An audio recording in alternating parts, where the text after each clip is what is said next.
എന്തായാലും ഈ ഒരു ദുരന്തം ഉണ്ടാകുമ്പോൾ വയനാട് ഈ ചൂരൽമലയിൽ ഉണ്ടായിരിക്കുന്ന ദുരന്തത്തിന്റെ ആഘാതം നമ്മൾ അറിയുന്നത് ഏറ്റവും കൂടുതൽ ഇത്ര ഭീതിജനകമായ രീതിയിലാണ് അവിടെ ഈ ദുരന്തം ഉണ്ടായത് എന്നുള്ളത് നമ്മൾ അറിയുന്നത് തന്നെ ഇങ്ങനെ ഒരു നിലമ്പൂരിലെത്തി ആ ചാലിയാറിലൂടെ ഒഴുകി വന്നുകൊണ്ട് തന്നെ മൃതദേഹങ്ങൾ നിലമ്പൂരിൽ നിന്ന് ലഭിക്കുമ്പോഴാണ് ഏറ്റവും വിഷമകരമായ ഒരു കാഴ്ച അല്ലെങ്കിൽ ഏറ്റവും വിഷമകരമായ ഒരു അവസ്ഥ തന്നെയാണ് അത് എന്ന് പറയേണ്ടിയിരിക്കുന്നു. കാരണം മൃതദേഹങ്ങൾ അത്രയും കിലോമീറ്ററുകളോളം ഒഴുകി വന്നിട്ടാണ് താഴെ നിന്ന് ലഭിക്കുന്നത്. ഇപ്പോഴും അവിടെ ആളുകൾ തെരച്ചിൽ നടത്തുന്നുണ്ട്. കൂടുതൽ മൃതദേഹങ്ങൾ പുഴയിലൂടെ ഒഴുകി വന്നിട്ടുണ്ടോ എന്നതുൾപ്പെടെയുള്ള കാര്യങ്ങൾ കണ്ടെത്താൻ വേണ്ടിയുള്ള തിരച്ചിൽ ഇപ്പോഴും അവിടെ നടത്തുന്നുണ്ട്.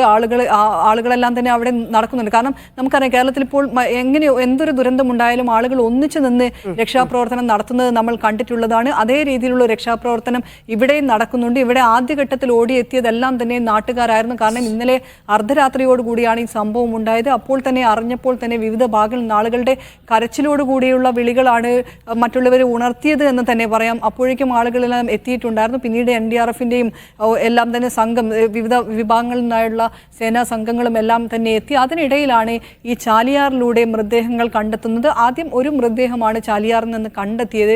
പക്ഷെ പിന്നീട് തുടരെ ഒരുപാട് മൃതദേഹങ്ങൾ ആ ചാലിയാറിലൂടെ ഒഴുകി നിലമ്പൂർ ഭാഗത്ത് എത്തി എന്നുള്ളതാണ് വിഷമകരമായ കാര്യം. ഇനിയും ഇപ്പോഴും ചാലിയാറിൽ തെരച്ചിൽ നടക്കുന്നു എന്നാണ് നമുക്കറിയുന്നത്.